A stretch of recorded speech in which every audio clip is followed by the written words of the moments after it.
Okay, so Osamason is arguably the biggest he's ever been. I mean, he just dropped Jump Out. He just hit 1.3 million monthly listeners, and he also released the Jump Out bonus tracks. He's been going crazy, man, and we finally got a super rare interview. So Osamason interviews are few and far between, but he just sat down with the Fader and talked about things that you guys are really going to want to know about. Okay, I'm talking about his thoughts on songs being leaked, his thoughts on his old TikToks. Like, we finally get Osamason commenting on his old TikToks, bro. We get his inspirations. He talks about Cardi. He talks about his favorite mobile game, which happens to be Jetpack Joy Ride. He talks about bubbles and not hurting people. Like, bro, what a beautiful interview we're about to get into, where he reveals everything. But before that starts, if you guys could drop a subscription, drop a like, drop a comment, whatever you want. You know, Sad Part 2, I'm bringing you all these beautiful underground rap commentary videos. Also, this merch, Sad Part merch, is stopping being sold tomorrow, so get yours while you can. Yeah, let's get into it though. So basically, Osamason sat down with the Fader, like I said, for an interview. It's titled Osamason is Rap.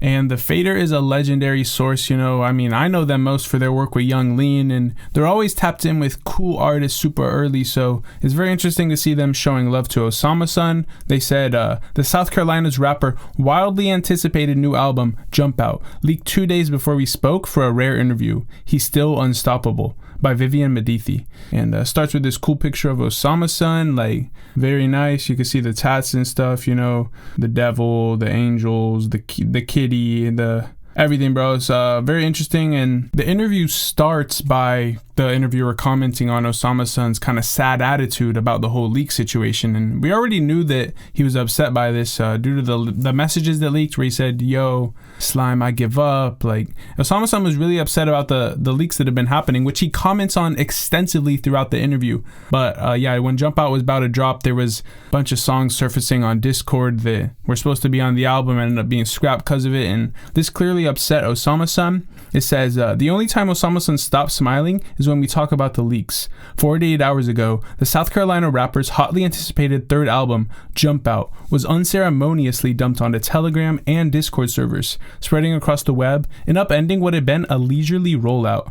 He spoke on it here, saying, "It's super trash, bro." The 21-year-old sighs on a January 23rd video call, smoking a blunt as his new spotted cat Flexer prowls the premises. So I guess it seems that Osamason has a pet cat named Flexer, named after himself. That's always nice. A Christmas tree is still up in the corner of the living room. Quote, "I'm happy the fans are enjoying the music, and I'm happy they want it so bad, but if they would give me a chance, I'd drop it. When y'all drop it for me, if I wanted to drop a trailer, if I wanted to go on live and preview it, if I wanted to do a music video, it all goes out the window." And so yeah, here we get Osamason pretty much giving a direct message to the leakers saying, bro, like, if y'all want the songs to drop so bad, if y'all want the music to come out that badly, then just let me be the one to drop it. And when you drop it, I can't drop it anymore. Like, that's it, it's done. Which is interesting. I've heard people talk about this before, because they say, yo, if it gets leaked, why can't you just go ahead and drop it anyway, especially if it's a song, a grail that everyone really wants. But I guess it's not within his creative vision to do that. But honestly, when it drops on Discord or whatever, like, how many people are truly gonna hear it? Like, as long as it doesn't blow up, I think you should still be able to drop it. But again, it's up to the artist, clearly. It continues talking about how Valentine's Day was supposed to be the day that Jump Out was going to drop, and instead it had to hit streaming platforms a little less than 8 hours from when the interview happened, and that means that Jump Out dropped long before it was actually supposed to. He continued speaking on the leak, saying, "Bro, people are really literally hacking every phone I get. Is it that serious?" Osamason's eyes grow wide. I guess it is that serious. And yeah, I mean, this is honestly sad, bro. Like, having every single piece of your devices leaked, and when you're not even that big of an artist, like, you kind of understand it for someone like Playboy Cardi or whatever. He probably has enough money to afford more cybersecurity, but Osamason is low-key like an underground artist, and he's still plagued with all of these hacking issues, bro. Like, it's like the worst of both worlds. Osamason then spoke on Osama Season and kind of the difference between that and the newer music. He said, quote, Osama Season is so different because at that time, I didn't really know what sound I wanted to go for. I was just rapping, Osamason says. The producers on Osama Season, Buliman, 30, OK, Perk 40. I've been working with them for years before I dropped that. I'm not saying I don't try to work with every producer, but these are my friends. And till this day, every single producer that's on Jump Out, Draco and all of them, these are my friends. They done stayed the night with me. I done stayed the night with them. We done slept in the same bed. If we can build a friendship, bruh, I know we can be able to build a sound together, you feel? Something that can move the whole generation. And so here, Osamason talks about the producers on Jump Out, obviously, and says that they're all people he was close with. And there was a lot of complaints about the producers on Jump Out, honestly, like people kind of being upset by it, being, bro, why don't you have who they want on there, bro? They wanted like Buliman beats and stuff. But he was saying that the people who produced for him on Jump Out were people he was like actually close with and actually friends with. So I guess that's where that comes from. Also, it's kind of funny how he said that we done slept in the same bed. I don't know, like that's just a weird way to describe it, I feel like, but to each their own. I haven't slept with any of my friends in the same bed in a while, man, ever since like soccer tournaments and stuff. But you know, when you're in the Airbnbs, man, like bed space can be a little limited. So I understand where you're coming from, Osamason. I'm not gonna make it sus or anything. Like I know it's not on anything weird, okay? But yeah, then they continue with Osamason giving a quote about his childhood and kind of how he grew up and stuff, which is also something highly contested. He said, quote, my parents were never together, so I just used to travel a lot back and forth between South Carolina and Columbus, Ohio.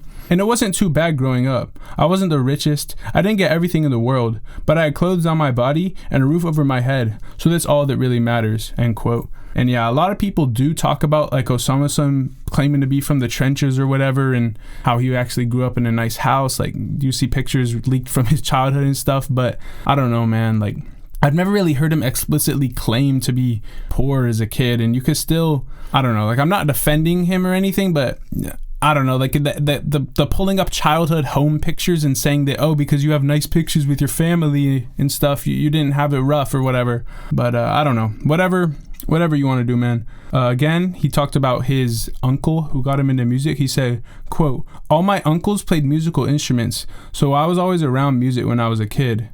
They played Geechee music, and one of his uncles was into singing, so he was making R&B. It could have hit the masses, but unfortunately, it didn't. And so yeah, this is another theme that we see with a lot of these underground artists, or just artists in general, bro. There's always some type of musical inspiration in their family who kind of shows them the ropes, shows them it's possible to make music. And I guess this was the guy for Osamason. Apparently he was good too, because he said it could have hit the masses, but unfortunately it didn't. And I guess if it did, Osamason would have been hit with those Nepo baby allegations, you know, like Lone or Too Hollis or whatever. But yeah, the uncle did teach him how to make music, though. He said, eventually, Osamason's uncle taught him how to lay tracks down in FL Studio. Quote, I fell in love with producing, and I just kept making beats, no matter if they were good or not. By the time he entered middle school, his summer vacation was consumed by sessions in a do-it-yourself backyard studio. When I asked about his early production, he names Glowhand, specifically citing the producer's trap flips of video game soundtrack samples. Quote, once I got into high school, I started making Chief Keef type beats, and Ali Choppa type beats. Then it evolved. It went from that to me hearing Summers and Can, and I started making those plug-in beat type beats. And yeah, I mean, I think pretty much every underground artist is blowing up right now started getting into the underground through Summers, Autumn, Slay World, Isaiah TG, Can, like all of that. And now they're like with their previous idols, you know, like now they're side by side with them. Like I'm sure the same thing was true for Netspend and Xavier. Like we know that both of them were big fans of Isaiah TG and Summers and stuff like that. So I mean, now they're working with them, and that's cool to see, because I remember Osamason was doing that. He has songs with Can, I believe, and he was like doing his merch rollout or something like that. So it's cool to see someone grow from being a fan to being side by side with someone. You know, it's a nice story to follow. He also talked about his own production, saying, quote, I feel like that era was some of my most creative times, but it was some of the hardest times too, because I was going so hard. I was creating these beats and I'm rapping on them and I'm mixing everything and I'm finalizing everything, but it wasn't getting no attention at all. And yeah, bro, like making the music is only part of the struggle. Like, a lot of you guys are out there, I'm sure you're underground artists yourselves, and you might be going so hard, getting no attention. You're like, bro, I'm rapping every day, I'm producing, I'm learning every day, mixing everything. But it obviously took Osamason some viral videos, some networking. Like, it's not all about the music. You got to go hard in every capacity, and don't give up either, because obviously Osamason was going hard and wasn't seeing any results, but he didn't give up. He kept pushing, and now look where he's at, man. One of the hottest underground artists to come out in recent years. He said, quote, "It made me want to go harder though, for sure, but it was pretty rough. I'm not going to lie. Just feeling like you're going so hard and you're doing the best you can, bro, and nobody's acknowledging or seeing it. It gives you the worst feeling of all time, because it makes you feel like, am I not meant for this? Am I not good enough?"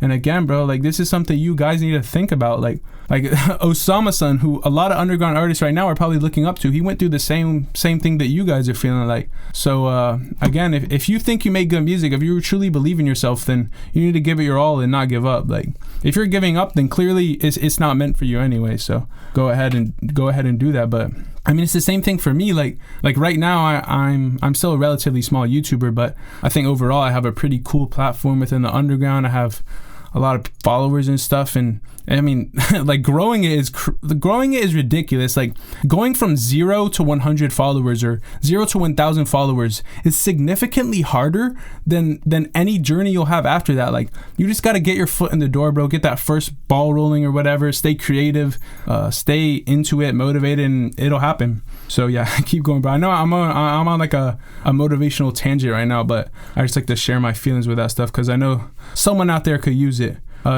Then he talked about the old TikToks, which, bro, like, these are low-key funny. Like, I'm sorry, I know it's probably hard on Osamason. Like, if videos of me come out or whatever, it'll be tough. But bro, like, those TikToks are hilarious. I'm gonna put a little one of my favorites here. Out of us three right here, choose one to smash, choose one to marry, choose one to kill. All right, smash Johnny. Mary on the end. What's his name? But yeah, he said, quote, "I made those TikToks to try to go viral, so I can't be mad at that. But when it comes to the high school news reports, I don't know how they get in that. I damn near forgot I did that." And yeah, I don't really know what he's talking about when it says high school news reports. I haven't seen that, but I have seen the TikToks, and like, it's funny. At the end of the day, it's not anything crazy. It's just funny and cringe or whatever. But I'm sure a lot of people have done the same thing, trying to go viral. But I mean, obviously he really wanted to get famous, like, really bad, and I guess it happened for him eventually, although in a different lane than he even expected. So props to him for being a good sport about it and not being mad, because at the end of the day, he got what he wanted, bro. He wanted to go viral. He wanted to get views by doing those TikToks, and now he has them. I wonder if he regrets it though. Who knows? He said, quote, additionally, he talked about the other weird fan things that they do, saying, "I know it comes with the fame, but it shouldn't have to be a requirement. Y'all don't have to go dig personally through my mom's Facebook just to see some baby pics of me. Maybe I'll drop my own baby pics." And yeah, that's where it starts to get really weird, bro. When it's like little baby pictures and familial videos that someone is going to your family's Facebook to find. Like, once it's on the internet, cool, repost it or whatever, but don't be the one to leak it or like go out of your way to do that. Like, that's super weird to me, bro. I'm not gonna lie. Still, the pros certainly outweigh the cons, though, he says. Sometimes I get drowned in the negative stuff, because who doesn't? Especially when people are talking about you 24/7. But I'm still blessed and grateful to be in the spot I am, because it was bad. My friends weren't even supporting me. He laughs. Like, he was talking about back in the day, bro. He was making music and his friends weren't reposting it to their story, man. They weren't showing love. But honestly, you can't get mad at your friends for that, bro. Like, if you're an underground artist and your friends aren't reposting it, like, don't take it personally and be like, oh, they're fake friends, because maybe they just don't they don't like it, bro. Like, it's not, they don't think it's good. I think that should just motivate you to go harder to make good music, where they'll repost it without you even having to ask them, you know. Like, they'll want to repost it because they'll be like, yo, I'm friends with this guy who makes good music, like, let me put it on my story so people know I'm lit. So yeah, just keep going. Don't be mad at your friends for that. He said, quote, "But I still feel like even with where I'm at now, I want a lot more. I want the whole world to know about me." And yeah, I guess that means that he's not happy or comfortable with this underground persona, you know, he wants to go mainstream. And to do that, do you think he's gonna have to switch his sound? I don't know. Like, let me know your thoughts in the comments. Do you think that Osamason's current sound is, you know, tailored to the masses? Could they accept it? Because I mean, we've seen it with Yeet and Ken Carson, like those were kind of left field too, but I think Osamason is even more left field than both of them. So we'll see if that's able to make it way to the mainstream. He also said, quote, once it gets too easy to a point where I'm making songs in 5 minutes, it's just like, man, why would I keep doing this? Why would I just keep making the same song over and over again? Quote, I just felt like it was time to evolve from that. And that's talking about the new sound on Jump Out and how it's different from, you know, Osama Season or his previous projects, you know, with Glock 40 or whatever. He was saying that Jump Out was like an evolved version of that. He wanted to actually put real effort and time into the music, make it real timeless music. And a lot of the fans didn't like it. A lot of the fans were saying, bro, we want you to go back to your old sound, the dark plug or whatever. But I mean, they said the same thing to Cardi when Whole Lotta Red dropped. So not that I'm comparing the two projects, but just like the sentiment behind them. Like you can't make your fans dictate your decision making of what music you think you should drop, because at the end of the day, the fans are going to consume what you put out. So whatever, bro. Then the next section is really funny. It's probably one of my favorite parts of the interview.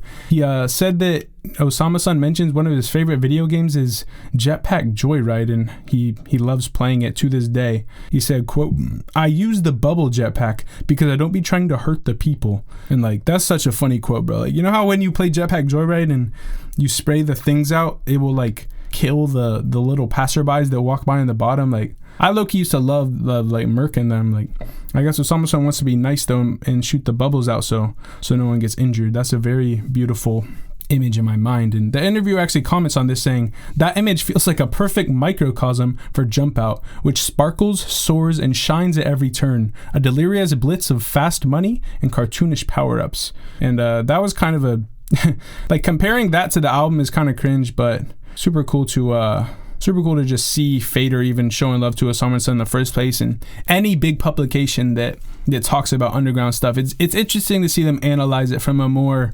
professional perspective, because all the media pages that cover it themselves, you know, the Hyperpop Dailies, the Sad Parts, like they obviously take their work seriously. I think Sad Part, my page, does more so than Hyperpop Daily or whatever, but still at the end of the day, like, hearing other generations be real journalistic about it is cool. Osamason then talks about what he's been focused on, like sharpening and bettering within his own music. He said, what I rap about, to be honest, and how I go about saying stuff. I remember a long time ago, somebody was clowning somebody because they were like, every bar he starts with, it starts with I. And I was like, damn, let me listen to my music, he smirks. And I was saying I for the start of the bar, like, I get girls, I get money. And yeah, bro, like, I guess he's saying that his biggest goal is to work on his writing and his lyricism. He's already talked about how the beats have changed and stuff, but I guess the lyricism is the big goal for him now. He says, quote, it's just certain stuff I have to critique myself on and just change. Even when it comes to my adlibs, bro. I used to go way too overboard with my adlibs. I had to learn to either keep it simple or don't even do adlibs at all, because I can't take away from the main vocals. And then with my verses just really making sense. That's really what it is. I make a lot of sense in this stuff. I feel like a lot of people can relate to either what I'm saying or the way I can feel that stuff. He continues saying that he hopes this new attention to detail is noticed by a wider audience, a more mainstream fan base. And he said, I hear a lot of people be like, yo, I played it for my parents and they were like, yeah, I'm not really rocking with it, but if that's what the kids listen to, then it's lit. I don't want that reaction anymore, Osamason says. I want anybody to hear my stuff. I like this song. I'll bump this from repeat, from if you're 1 year old to if you're 199 years old, which I don't really think people even live that long, to be honest, but that is a good goal, bro. Like, if you really want to make money, if you really want to have a long-standing career, then you can't limit yourself to young teenagers as your only audience, bro. Like, that can't be the thing. You can't tour with that. You can't make music for a long time with that. Like, it's better if you actually have a good wide range of audience. Like, that's how rappers really make it and really have long careers. I mean, it's pretty clear who I'm talking about, you know, like Drake, Future, whatever. They got women listening to their stuff. They got men. They got 50-year-olds. They got teenagers, whatever, bro. Later the interviewer asked about the goals for the album, and he's almost wistful, saying, I hope it really changes the perception of me. And I don't know, bro, like, personally, the album didn't really change the perception of Osamason for me, although I am super tapped into the underground already, so maybe I could do that for someone who's more of a casual listener. But it's interesting that you said the perception, thinking about the perception of him, because I don't know, personally, I see the perception of him as a bit negative, like, corny, repetitive, or whatever. But the interviewer asked him about his perception, and he said, I feel like they don't think I'm versatile enough. I don't really think they feel like I'm rap, you feel me? I feel like they just think it's loud noises and good feelings. But now it's good feelings, good lyrics, good beats. It's not just one specific thing putting people to my music. And yeah, man, he definitely put I like the beats on Jump Out, bro. Like, people were mad at the beats on Jump Out. The beats on Jump Out are fire and definitely more appealing to the wider audience. The interviewer then called him a Gen Z icon and then asks him if he thinks he finally made it. And he said, nah, I probably wouldn't know until I die or something, honestly. I don't think I'm gonna ever be done, Osamason shrugs. He pauses, then shakes his head a little. Because there's people who done went so brazy in life. I was like, alright, how can I go even brazier than them? And that was the end to the interview, bro. It's interesting because a lot of people, no matter how big they get or no matter how many people look up to them, they don't think they made it yet because there's always someone above them. But I don't really think that's a good way to live your life, bro. Like, I think you shouldn't look at people and say, how do I get more lit than them, or how do I get to their level? I think you should have an artistic goal or like a vision, a plan in your mind, and once you get to it, you can see how you feel about it. But I don't think you should compare your journey with other people's or anything like that. That's just my perspective, though. And overall, the Osamason interview was really cool, man. Shout out to Fader, shout out to Osamason. Y'all really put it into work and stuff, giving me beautiful content. If you did watch this far, though, then you have to subscribe, bro. Like, it's been 20 minutes. You might as well subscribe. Drop a comment too and say hello. Sad part, you're so funny. And I'll reply and say, what's up? Cop the merch if you want. I think it's very cool. And follow the Instagram too. Appreciate you for watching this far. Subscribe and peace.